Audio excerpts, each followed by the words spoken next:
발견의 즐거움 TBN 인사이트. 코딩은 머릿속에서 상상만 했던 일을 현실에서 가능할 수 있도록 해주기도 합니다.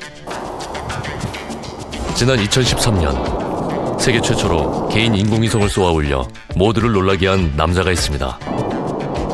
바로 미디어 아티스트 송호준 작가.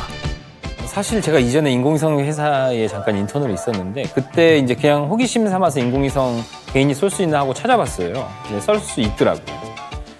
근데 생각을 해보니까 이전에 국가나 기관이 하던 거를 지금 인터넷에 나와 있는 지식을 통해서 뭔가를 만들어내서 한다라고 하면은 질문을 세게 던질 수 있겠구나.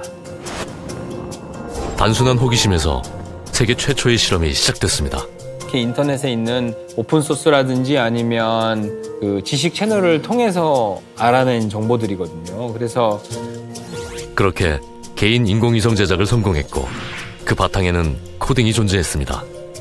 코딩이 없으면 얘는 아예 할 수가 없는 거죠. 왜냐하면 동작하게 하는 생명력을 불어넣어야 되는 거잖아요. 예를 들면은 이 인공위성은 로켓에 매달려졌다가 실제로 우주로 방출이 되게 되면 밑에 있는 두 개의 스위치가 있거든요. 그 스위치가 열리면서 30분 후에 안테나가 펼쳐져야 돼요. 그 모든 일련의 과정들을 코딩을 통해서 다 컨트롤하고 있는 거죠. 배달을 하러 먼저 가거든요. 카자흐스탄에. 쏘는 날 한 2주 전에 가는 거예요. 가서 이제 배달을 하러 갈 때 촬영을 못 하게 해요. 로켓도 있고 뭐 다 있으니까. 고백을 하지 않으면 촬영을 할 수 있는 방법이 없겠다 라고 해서 나는 개인이고 개인이 이걸 쏠 수 있는 걸 보여주고 싶었고 작가고 이 과정을 찍고 싶다라고 해서 그쪽에서 예외를 만들어서 찍게 해준 거예요. 그 당시 상황들을. 그래서 개발 5년 만에 송호준 씨는 세계 최초로 개인 인공위성을 발사하는 역사를 기록했습니다. 일부 국가나 기관에서만 했던 일이 코딩만 안다면 누구나 할 수 있다는 것을 보여준 사례입니다. 이제 코딩이라는 것은 사실은 공장이 있을 필요도 없고 컴퓨터나 핸드폰을 가지고도 할 수가 있고 하지만 할 수 있는 일은 이전의 산업사회에서 공장이 할 수 있는 일보다 훨씬 더 커졌거든요. 우리가 클 때는 그걸 상상하고 구현하는 게 되게 어려웠어요. 그러니까 대부분 상상에 머물렀어요. 지금은 코딩을 어느 정도 할 수 있는 사람이라면 어떤 것이든지 만들 수 있다라고 생각을 할 것 같아요. 코딩은 자신의 목표를 실현할 수 있게 해주는 도구입니다. 이 도구를 일찌감치 활용한 이들도 있습니다. 바로 김정주, 이재용, 김범수, 송재경, 이혜진. 현재 한국 IT 산업을 이끌고 있는 인물들입니다. 놀라운 점은 모두 86학번이라는 사실. 그래서 사람들은 이들을 86학번 천재들 혹은 86학번 괴물들이라고 부릅니다. 33년 전 서울대 86학번 동문으로 만난 김범수, 이혜진, 김정주, 그리고 송재경. 정주랑은 이제 86년도에 학교 같이 다닐 때부터 대학교 1학년 때부터 맨날 같이 붙어 다녔고요. 뭔가 해보자라는 얘기는 이렇게 장난 삼아, 농담 삼아 늘 했었는데 두 사람은 국내 굴지의 게임 회사를 창업했고 각각의 대형 포털 사이트를 창립한 이혜진, 이재용은 같은 동네 출신입니다. 우리나라에서 그나마 소프트웨어만으로 회사를 만들어서 성공을 하셔서 대부분의 이제 다른 나라를 구글이 다 장악을 했는데 우리나라만 그래도 네이버가 버티고 있는 거고 우리나라 게임 회사가 따로 있는 거고 우리나라의 어떤 메신저 회사가 따로 있는 거죠. 이처럼 코딩을 기반으로 한 소프트웨어 산업은 한 국가의 성장 동력이 되기도 합니다.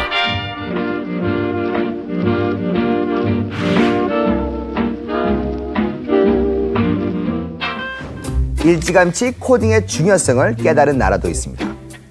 이름조차 생소하게 느껴지는 에스토니아입니다. 러시아와 핀란드 사이에 위치한 작은 나라 에스토니아는 인구수 130만 명으로 수원시 규모와 비슷한데요.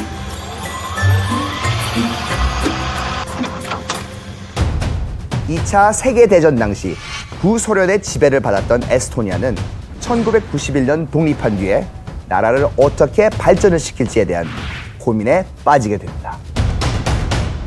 당시 자원이 부족했던 에스토니아의 경제 수준은 빈민국가 수준이었죠.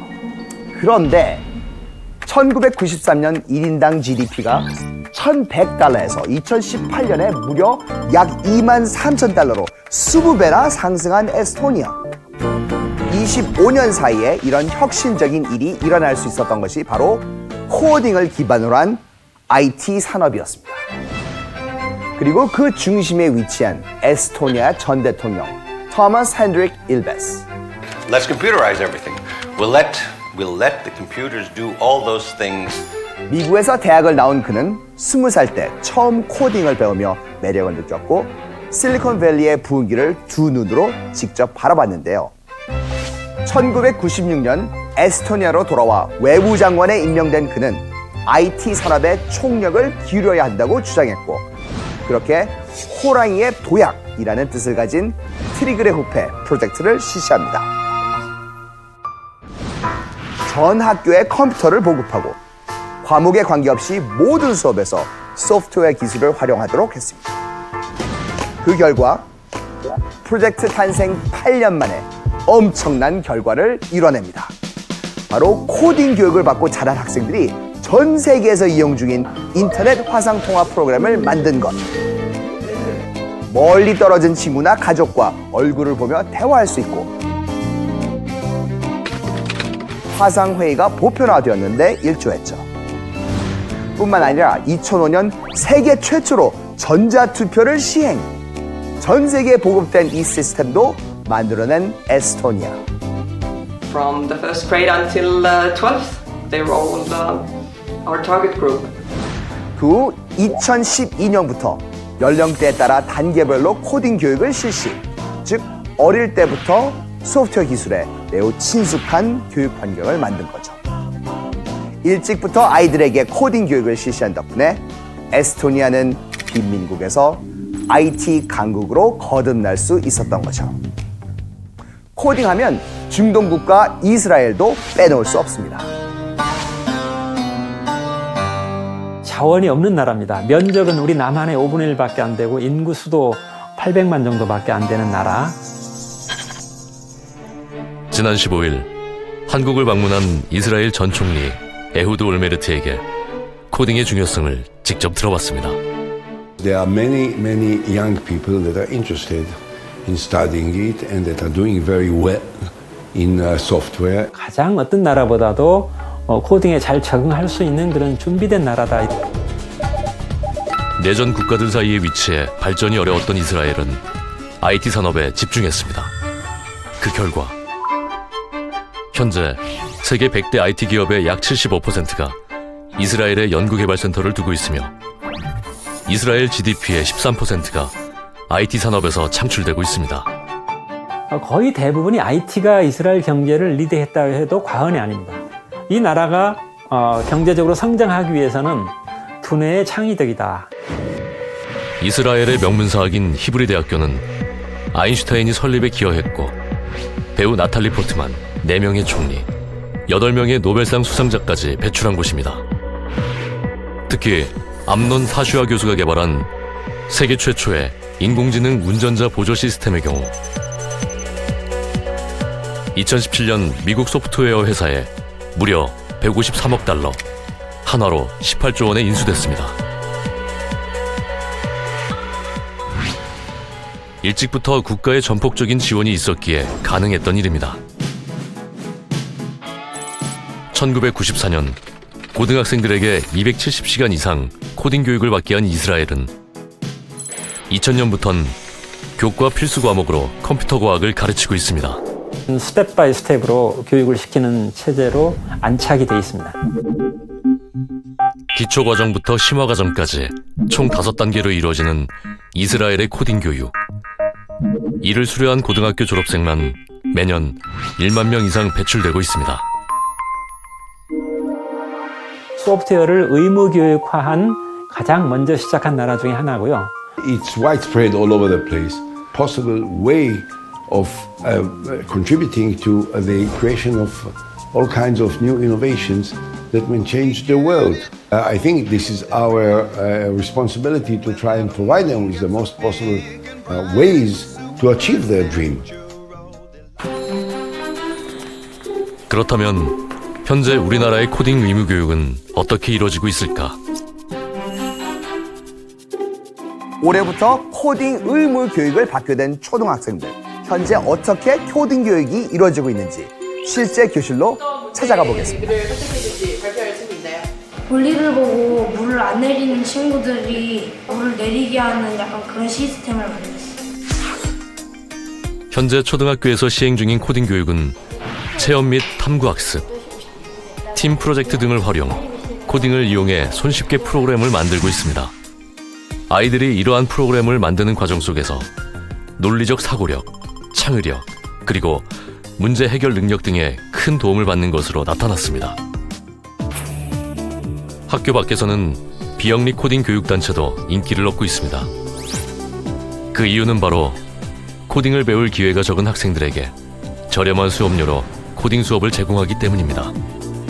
사실 제가 마스크를 끼고 왔는데 마스크를 끼고 오면서 갑자기 미세먼지가 너무 힘들다 이 생각이 나서 이 아이디어가 나온 거예요. 미국 같은 경우는 비영리 단체 활동이 굉장히 이제 크더라고요. 코드.org라고 마이크로소프트, 구글, 페이스북, 애플 이런 큰 대형 IT 기업, 마크 저커버그 그리고 빌 게이츠 같은 분들이 사재를 털어서 경제적인 지원을 많이 하고 있고요. 어렸을 때부터 아이들한테 정말 양질의 좋은 교육을 하는 것이 중요하다고 생각하고 있습니다.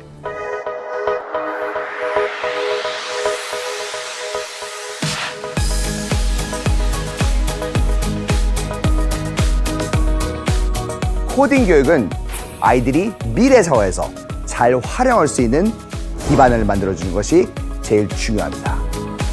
결국 코딩은 우리의 미래가 되는 것이기에 지금이 더 중요합니다.